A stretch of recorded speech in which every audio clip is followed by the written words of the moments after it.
നമസ്കാരം. കേരളത്തിൽ ഇടതുവിരുദ്ധ മാപ്രകൾ സൃഷ്ടിച്ചെടുക്കുന്ന ചില കമ്മ്യൂണിസ്റ്റുകാരുണ്ട്.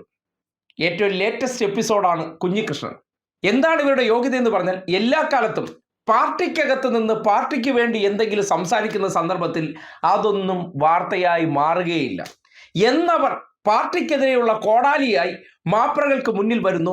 അവരാണ് നമ്മുടെ നാട്ടിലെ വിശുദ്ധ കമ്മ്യൂണിസ്റ്റുകാർ. ഇന്നിപ്പോ ഒരു പുസ്തക പ്രകാശനം നടക്കുന്ന കണ്ടു. ആ പുസ്തക പ്രകാശനം നിർവഹിച്ചിരിക്കുന്നത് ഏഷ്യാനെറ്റിലെ Vinu V John good certificate അടിച്ചു കൊടുത്ത കമ്മ്യൂണിസ്റ്റുകാരനായിട്ടുള്ള ജോസഫ് സി മാത്യു ആണ് ആ പുസ്തക പ്രകാശനം ചെയ്യാൻ വന്നത്. അതിനോടൊപ്പം കുറച്ച് ആളും കൂടി കൂടിയിട്ടുണ്ട്. അവിടെ നിന്ന് കാര്യങ്ങൾ വ്യക്തമാണ്. ആരാണ് ഇതിന്റെ സ്പോൺസർമാർ എന്നുള്ള കാര്യത്തിൽ കൃത്യമായിട്ട് വ്യക്തമാവുകയാണ്. നേതാക്കളെ അണികൾ തിരുത്തണമെന്നൊരു പുസ്തകം പ്രകാശനം ചെയ്തിരിക്കുകയാണ്. നമുക്ക് ഈ അടുത്ത കാലത്ത് അറിഞ്ഞൂടെ, മറ്റൊരു നല്ല കമ്മ്യൂണിസ്റ്റ് പൊടുന്നനെ ഇവരിലൂടെ പുറത്തേക്ക് വന്നു. ദേശാഭിമാനി മുൻ അസോസിയേറ്റ് എഡിറ്ററായിട്ടുള്ള ശശിധരൻ, നിങ്ങൾക്ക് ഓർമ്മയില്ലേ, കൈതോലപ്പായ കുറച്ച് ദിവസം ആഘോഷിച്ചു. വെറും കിഴങ്ങനാണെന്ന് അറിഞ്ഞപ്പോൾ കളഞ്ഞിട്ട് പോയി.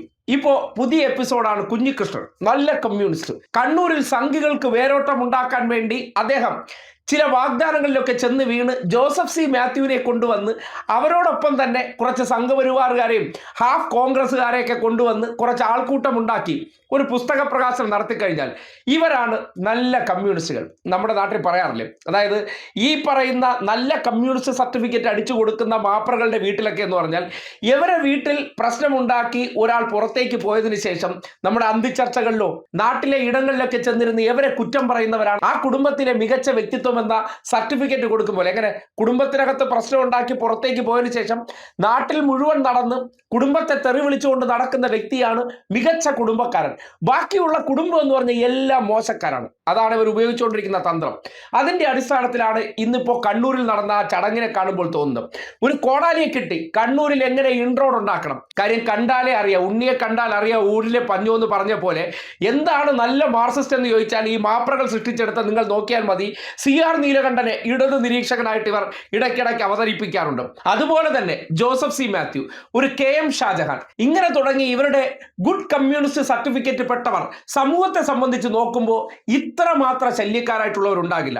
അങ്ങനെ ഇന്നിപ്പോൾ ഒരു പുസ്തക പ്രകാശനമൊക്കെ നടത്തി കണ്ണൂരിൽ വരുന്ന തെരഞ്ഞെടുപ്പിൽ സംഘപരിവാറിന് നേട്ടമുണ്ടാക്കാൻ പറ്റുന്ന ഒരു കോടാലി കൈയായിട്ടാണ് ആരെ ഉപയോഗിക്കുന്നത്, ഈ ഡേറ്റ് എക്സ്പയർ കഴിഞ്ഞിരിക്കുന്ന കുഞ്ഞികൃഷ്ണനെ ഉപയോഗിക്കുന്നത്.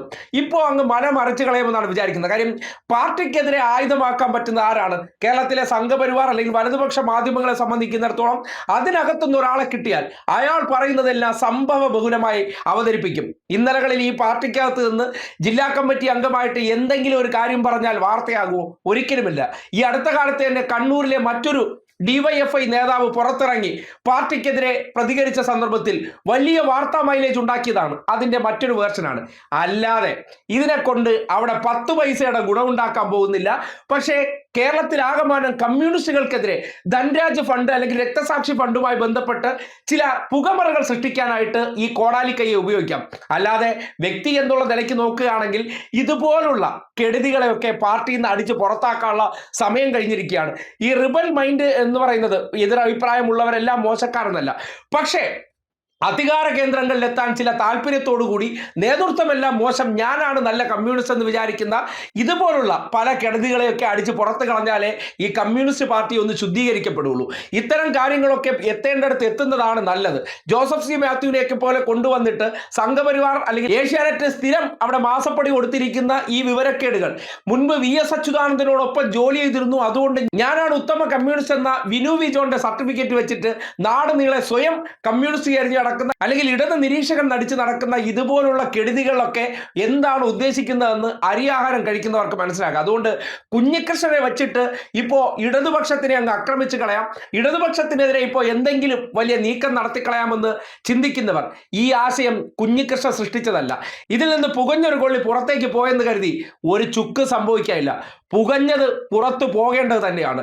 ചിലരെയൊക്കെ പിടിച്ചു നിർത്താൻ ശ്രമിക്കുന്നിടത്താണ് പ്രശ്നം. അതുകൊണ്ട് ഒരു പുസ്തകവുമായിട്ട് വന്നു കഴിഞ്ഞാൽ, നേരത്തെ ദേശാഭിമാനിയെ ശശിധരൻ ഒരു ഫേസ്ബുക്ക് കുറിപ്പുമായിട്ട് വന്നപ്പോൾ എങ്ങനെയാണോ ആഘോഷിക്കപ്പെട്ടത്, കുറച്ച് ദിവസം കഴിയുമ്പോൾ വെറും ചണ്ടിയായിട്ട് എടുത്ത് ഏതെങ്കിലും ചവറ്റുകുട്ടയിൽ എറിയുമ്പോൾ നമ്മൾ ഇവിടെയൊക്കെ തന്നെ കാണും. അന്നും കുഞ്ഞികൃഷ്ണൻ എന്തോ ഒരു വലിയ സംഭവമാണ്, നല്ല കമ്മ്യൂണിസ്റ്റ് ആണെന്ന് അവകാശവാദമൊക്കെ ഉന്നയിച്ചുകൊണ്ട് ഇവിടെയൊക്കെ തന്നെ കാണണം. കാര്യം ഇന്നുകൊണ്ട് ലോകം അവസാനിച്ചു പോകുന്നില്ല എന്ന് മാത്രമേ ഈ കെടുതികളെ എല്ലാത്തിനെയും ഓർമ്മിപ്പിക്കാനുള്ളൂ.